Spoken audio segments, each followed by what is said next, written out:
আসো বন্ধুরা, দেখো আজকে আমি তোমাদের আমাদের বাগানের ফুলগুলো আবারও দেখাচ্ছি। নতুন নতুন কিছু ফুল নিয়ে এসেছি। এটা হচ্ছে স্টার ফুল, দেখতে খুবই সুন্দর লাগছে, ভীষণ সুন্দর কালারটাও। দেখো অনেকগুলো ফুল ফুটেছে।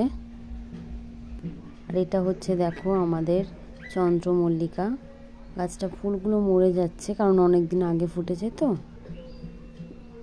দেখো দুটো কালার হয়ে রয়েছে, একটা হচ্ছে হোয়াইট কালার, একটা হচ্ছে পিঙ্ক কালার। অনেকগুলো ফুল ফুটেছে এই গাছটাতেও। দেখো নিচে একসঙ্গে তিনটে হয়েছে, কি ভালো লাগছে দেখতে। এই লঙ্কাটা এখনও রয়েছে, হলুদ ফুল গাছগুলো। এটা আর একটা ফুল গাছ, দেখো ঘাসের মতন ফুল। এটা হচ্ছে সূর্যমুখী, কিন্তু গাছটা ভালোভাবে হয়নি, ফুলটাও ভালোভাবে হচ্ছে না কারণ আমাদের এখানে প্রচণ্ড ঠান্ডা পড়েছে। এটা হচ্ছে গাঁদা ফুল, সাইজটা অনেকটা বড়, দুটো কালার নিয়ে এসেছে। এই যে একটা গাঁদা ফুল আমার ভীষণ ভালো লাগে, কিন্তু আমার পুজো দিই না জানো তো। আমার গাছেই ভালো লাগে ফুলগুলো, গাছে যেমন ফুল থাকে সেরকমই ফুটে থাকে, আমার কখনো তুলি না গাছের ফুল।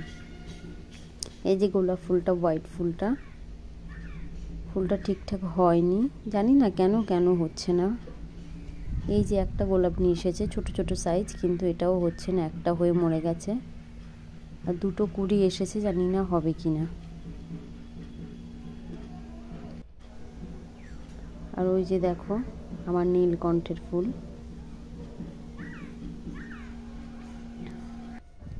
চলে এসেছি সর্ষে বাগানে। দেখো কি ভালো লাগছে, যতদূর চোখ যায় শুধু সর্ষে বাগান, দুই দিকে সর্ষে বাগান, মাঝখান থেকে রাস্তা। এখন আমি যাচ্ছি আমার ছেলেকে স্কুল থেকে নিয়ে আসতে।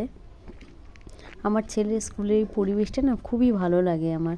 ফাঁকা মাঠ, চারিদিকে ফাঁকা মাঠের মাঝখানে আমার ছেলের স্কুল। ওই যে আমার ছেলের স্কুল দেখা যাচ্ছে, দেখো সর্ষে বাগান আর মাঝখান থেকে রাস্তায় কি ভালো লাগছে যেতে।